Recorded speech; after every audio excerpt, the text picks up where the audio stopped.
Ele chegou ao mercado em 1969 com a missão de ser uma versão intermediária entre o Mustang GT e o Mustang Shelby.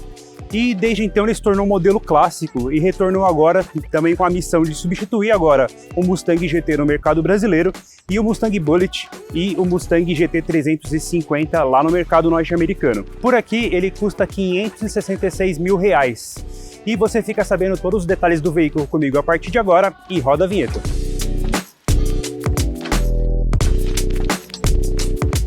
Se você é novo aqui no canal da Instacarro, se inscreva no nosso canal, ative o sininho para receber as notificações dos novos vídeos e não esqueça de deixar seu like no vídeo e seu comentário. Caso tenha ficado com alguma dúvida sobre o carro, pode deixar nos comentários que eu vou tentar te responder. E caso você queira que eu faça qualquer avaliação de veículo, pode ser novo, usado ou seminovo, também deixa aí nos comentários que eu vou fazer essa avaliação para você. E é claro, não se esqueça, caso esteja pensando em vender seu carro, agende uma avaliação gratuita do seu veículo na Instacarro, que na Instacarro é garantia de vender seu carro pelo melhor preço do mercado. Agora bora lá fazer a avaliação do veículo. Falando aqui em características de design desse Mustang Mach-1. Primeiro a gente não tem como não destacar essa faixa central aqui, que traz o nome da versão aqui no centro do capô, e que ela muda a cor dessa faixa de acordo com a cor da carroceria. Nesse verde Fuji aqui, o contorno é em branco, mas por exemplo, numa carroceria laranja muda a cor, no azul, no cinza, tudo isso muda de acordo com a cor da carroceria. Falando agora de design, a gente tem aqui os faróis que são afilados, são faróis altos automáticos. Para herdar toda a herança do modelo clássico, a gente tem essa grade que tem essas duas aberturas redondas aqui, que é para imitar aquela versão antiga que aqui nessa região ficavam os faróis auxiliares. Outro detalhe interessante é que nessa versão ele tem esse spoiler dianteiro de efeito aerodinâmico e aqui um pouco mais atrás essas aberturas aqui para refrigeração dos grandes freios dele. De lado não tem como não destacar essas rodas de 19 polegadas, que elas têm medidas diferentes de pneu, aqui na dianteira para a traseira. Na frente a gente usa o pneu 235/40 e na traseira pneus 275. O visual aqui ele é bem semelhante ao que a gente já trazia do Mustang GT, com exceção dessa faixa inferior, com o mesmo detalhe do capô, o logo Mach-1 ali no paralama. Aqui na traseira a gente tem as tradicionais lanternas aqui de visual branco quando estão apagadas e vermelhas quando são acionadas, o logo Mach-1 aqui na parte central. O spoiler traseiro talvez seja a minha única crítica dessa versão, que para mim ele é muito pequeno, ele poderia ser um pouquinho maior, daria um visual ainda mais esportivo para o carro. E na parte inferior a gente tem aqui um novo para-choque também, que tem detalhes mais esportivos, com detalhes triangulares, e a dupla saída de escape aqui, que é o sistema de escapamento herdado do Shelby GT500. Uma outra coisa interessante é que o Mustang agora ele vem com Ford Pass, que você pode controlar algumas informações do veículo pelo celular. Você pode, por exemplo, ver como está o nível do tanque, a autonomia dele, você pode agendar uma partida, digamos que você saia todo dia de casa às 7 horas da manhã, você programa todo dia para ele ligar às 7. Você pode ver aqui, por exemplo, monitoramento da pressão de pneus, e você pode fazer também travar as portas do veículo, destravar as portas por aqui, ó. Ele vai lá destravar o veículo.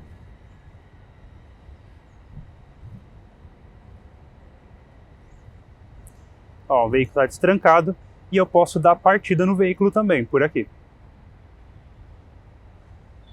Demora até 30 segundos para que isso aconteça, dá uma olhada.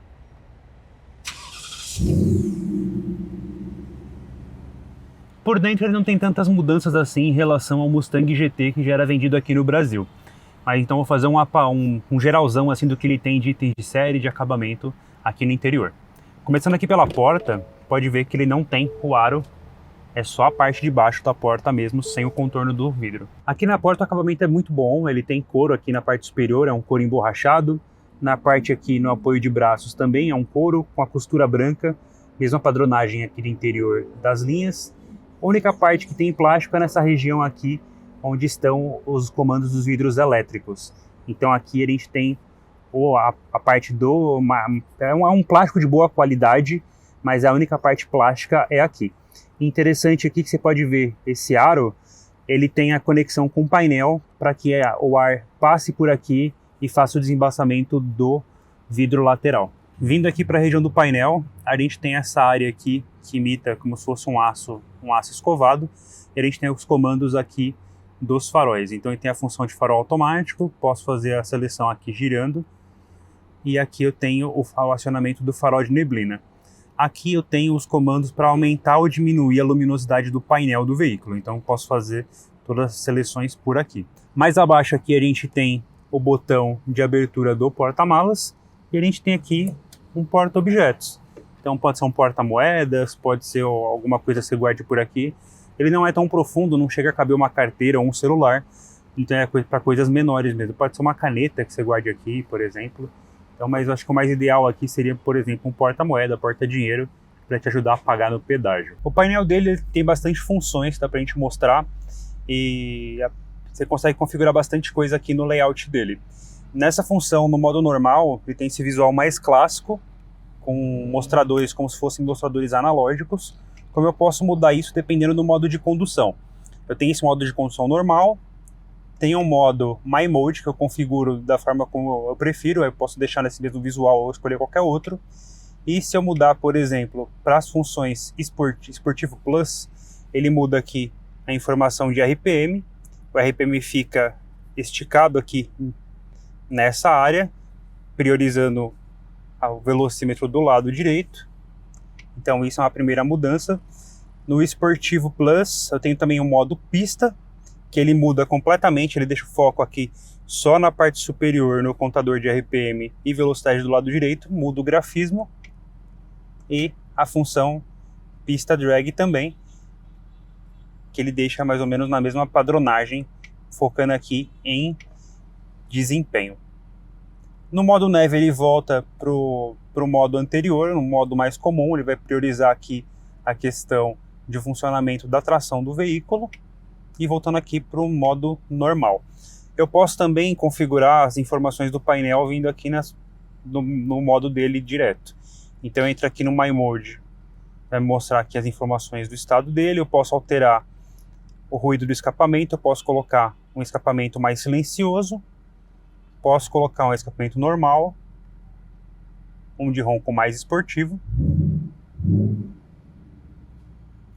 e a função pista, que a gente precisa utilizar em pista mesmo para poder ter uma função. E eu posso calibrar também aqui uma partida silenciosa, para eu dar a partida no carro sem fazer barulho. Então digamos que você mora numa região residencial, que você vai ligar o carro todo dia de manhã e não quer atrapalhar os vizinhos, você programar por aqui que esse problema não acontece. Então vou voltar aqui para o escape normal. Eu tenho também aqui as funções dos Track Apps. Então digamos que você esteja fazendo uma prova de desempenho do veículo, queira conferir como é que ele vai funcionar, então eu posso configurar aqui um cronômetro de aceleração, eu quero ver quanto que ele faz de 0 a 50 por hora, de 0 a 100, de 0 a 200, eu posso configurar também distância de 0 a 200, 0 a 400, para você ver como está o desempenho do seu veículo. Eu posso fazer também a mesma coisa para fazer a medição de frenagem de 100 a 0, de 200 a 0, e eu tenho aqui a função Line Lock. A Line Lock é aquela função que você já viu do burnout. Então, você consegue configurar aqui para o veículo mesmo, fazer a tradicional fritada de pneu lá na traseira, para melhorar a aderência numa arrancada. Então, fazendo as configurações por aqui, ele vai dar a tradicional fritada de pneus, o famoso Line Lock. Voltando aqui, eu tenho também um cronômetro de volta. Digamos que você esteja num autódromo, você consegue setar aqui qual que é o ponto de partida e por GPS ele vai conferir qual vai ser o tempo de volta, o ponto de partida até o ponto de partida novamente. E eu também tenho aqui algumas opções de partida. Então ele vai fazer uma configuração para partida automática, uma contagem regressiva numa pista drag, para fazer uma arrancada, por exemplo, de 0 a 100, ou numa pista de corrida. Ele também vai fazer essa configuração aqui também de painel. Aqui, finalmente, mostrando os indicadores, eu posso fazer as configurações aqui mostrando os indicadores dele. Posso configurar quais são as cores do painel, então posso aqui numa cor primária, que são as cores aqui dos mostradores, por exemplo, de temperatura e de combustível. Eu posso colocar um laranja, posso selecionar uma cor azul, posso configurar a minha cor também. Então eu posso, My Color, tenho configurado aqui um roxo. Posso fazer tudo por aqui. Eu achei mais bonito aqui o tom vermelho. vou manter ele na cor secundária, que é a cor dos elementos, dos grafismos aqui do contorno do painel. Posso deixar ele em azul, como uma cor secundária. Posso deixar em cinza, como que é o visual mais clássico que eu achei melhor para esse veículo. Posso deixar num tom de verde. Ou também posso criar uma cor minha. Então eu posso ir mudando aqui, ó, para uma cor que eu preferir e programar ela como a minha cor 1, minha cor 2 e minha cor 3.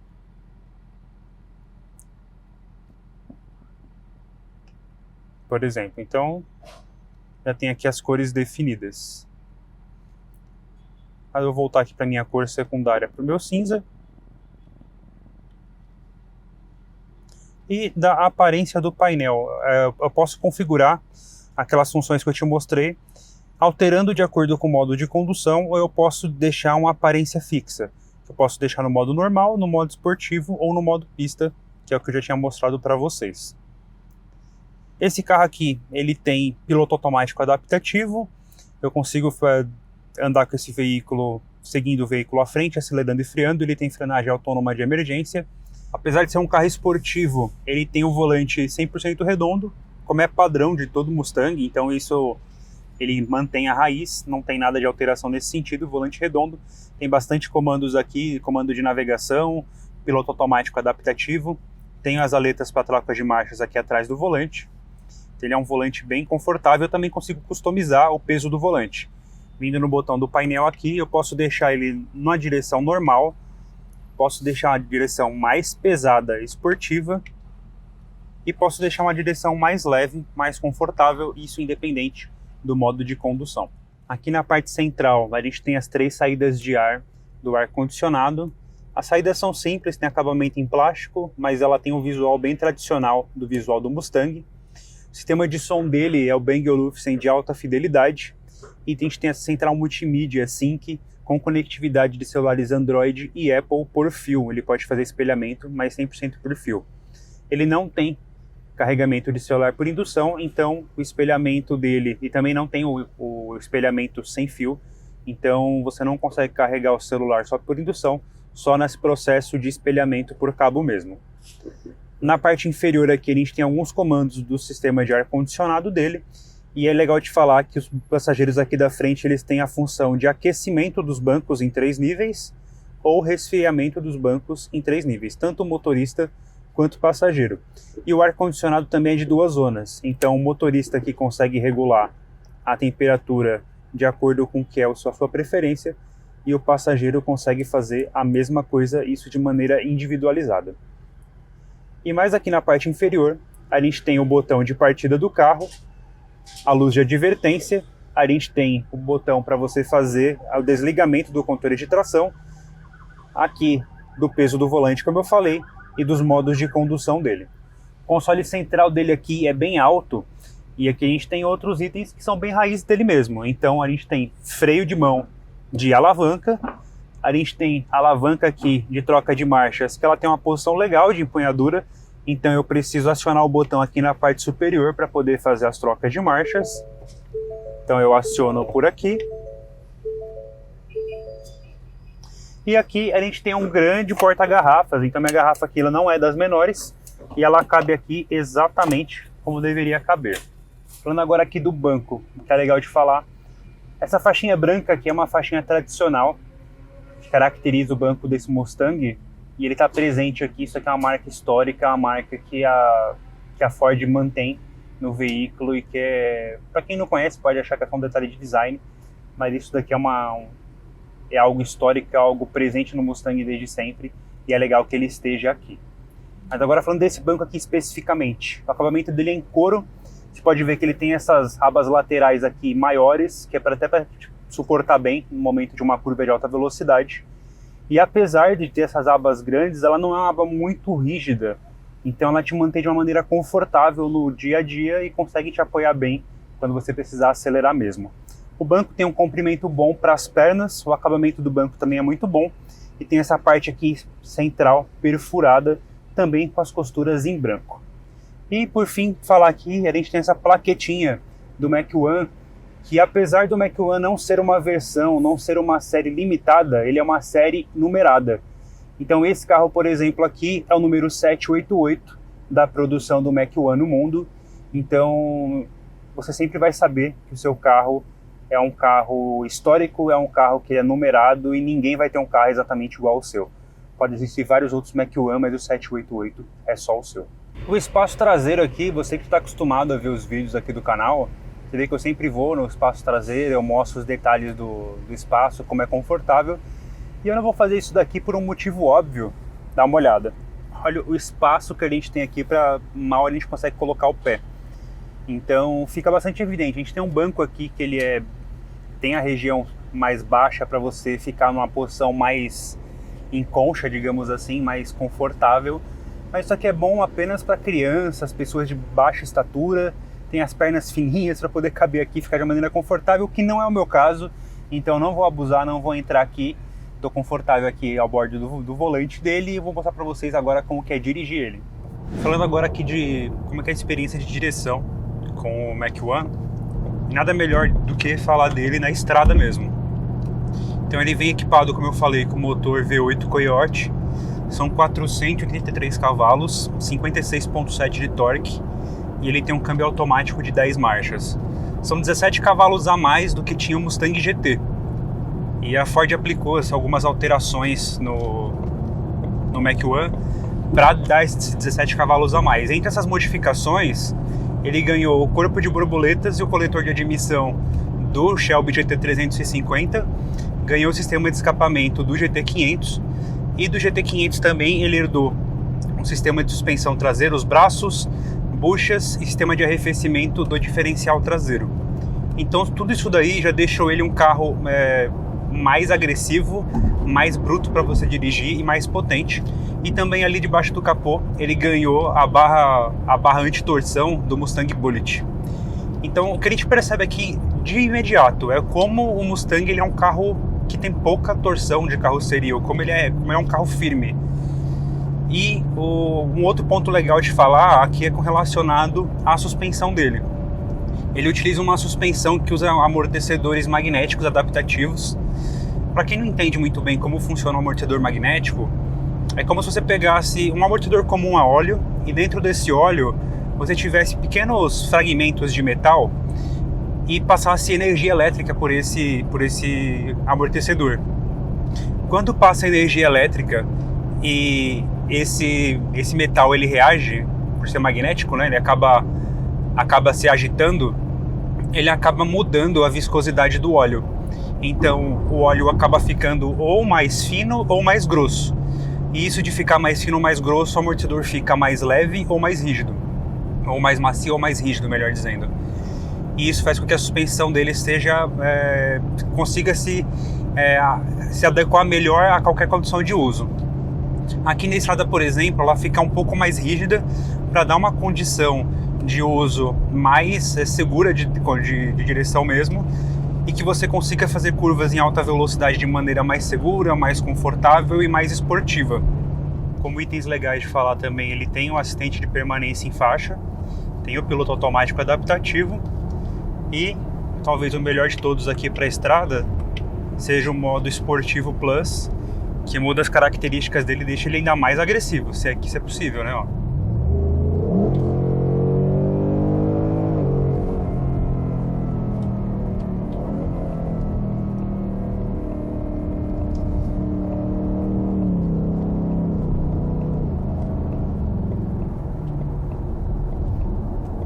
Como você pode perceber, o câmbio de 10 marchas ele aproveita muito bem todas essas marchas. Se você no modo normal você anda com um carro com troca muito suave, muito agradável, muito confortável, na estrada ele aproveita cada momento para poder fazer essa troca e tornar a experiência de direção cada vez mais brutal, mais visceral, de uma forma que só um Mustang mesmo, um carro V8 conseguiria oferecer. Já quando a gente vem para o ambiente urbano, não tem como não destacar o que eu já comentei sobre a suspensão dele, adaptativa. Ele se comporta como se comporta um carro, um sedã médio, ele se comporta como se comportaria, por exemplo, um Audi, um Mercedes. Ele tem uma suspensão, ela filtra muito bem. as irregularidades da pista. E o que a gente percebe mais de oscilação é porque a gente tem um carro de carroceria bastante rígida. Mas ele é um carro muito versátil, um carro que você consegue utilizar na cidade aqui de uma maneira muito tranquila. Talvez o que a gente precise destacar é que, como ele é um carro mais focado em desempenho, mais pensado para ser um carro rápido, um carro de velocidade, a gente tem aqui um carro com um sistema de freio muito sensível. Então, quando você, ao menor toque do pedal de freio aqui, você já percebe que o carro freia muito bem, ele para de uma maneira muito mais precisa e rápida do que qualquer outro tipo de veículo. Então vai um pouco de costume, um pouco de você se familiarizar mesmo com o sistema de freios dele, para você acabar não pisando forte demais e se comportando de uma maneira que você não gostaria na cidade. No mais, o conjunto aqui, a calibração da direção, mesmo no modo normal, que é um modo que te dá um feedback muito bom do que você sente da via para as curvas, ele não é um modo tão pesado assim, mas não é um modo leve como é um modo de uma direção elétrica de um carro, de um sedã premium, por exemplo. Ele é uma direção mais pesada, mais firme e mais direta. Mas, como eu falei, basta você vir aqui, mudar o modo de direção normal para o modo confortável, que ela se aproxima bastante do tipo de direção que a gente está mais acostumado com os carros mais confortáveis. E por fim, por ser um carro muito direto, confortável, agressivo, com comportamento de quem realmente é um apaixonado por carros, além de tudo isso, ele é muito bem equipado.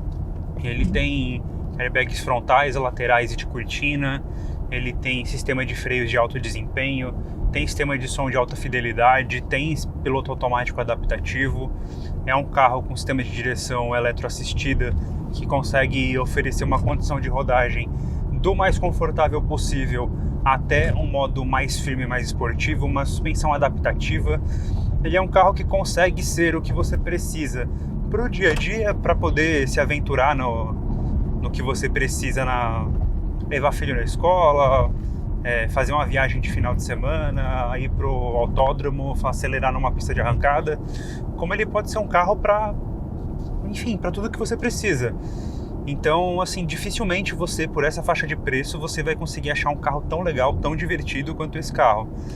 A gente tem como comparativo alguns esportivos alemães, sejam os derivados da série M da BMW, sejam os modelos AMG da Mercedes, ou até carros mais esportivos como os Porsches, mas eu acho que nenhum deles te passa a sensação de dirigir um carro com um desempenho que mescla muito bem quando a gente pensa num carro clássico, num carro de características de um muscle car, com a tecnologia e a fidelidade de um carro atual. Eu acho que talvez essas sejam as maiores qualidades que o Mustang consegue te oferecer, que nenhum outro modelo consegue te oferecer no mercado. R$566 mil é o preço da felicidade para quem gosta de dirigir, para quem é apaixonado por carros. É muito difícil, por essa faixa de preço, você encontrar um carro que seja tão bom de dirigir, que seja tão versátil, que seja um carro bom de andar na cidade, que seja dócil na medida certa e que seja um diabo para você acelerar, seja em estradas, seja em autódromo, seja em pistas de arrancada. Ele é um carro muito versátil, serve para tudo, o que ele é um pouco mais difícil mesmo de você acostumar. Você tem um carro que é praticamente para duas pessoas, no máximo você consegue levar crianças ali no banco traseiro. Mas dificilmente, se você tem filhos, se você tem uma condição de vida que você não vai utilizar o carro mais para esporte, você vai querer um carro desse tipo. Mas ele é um carro que é difícil você achar um ponto que você vai considerar que ele é ruim, que você não gosta. Foi o que eu falei na parte do design. A única coisa para mim nesse carro que poderia ser melhor seria o spoiler traseiro ali, que ele tinha que ser um pouquinho maior para dar um aspecto mais esportivo pro carro. Mas e para você? Por esse preço, você gostou do Mustang Mach-1? Você compraria ele ou compraria qualquer outro veículo? Comenta aí, gostaria de saber. Valeu, galera!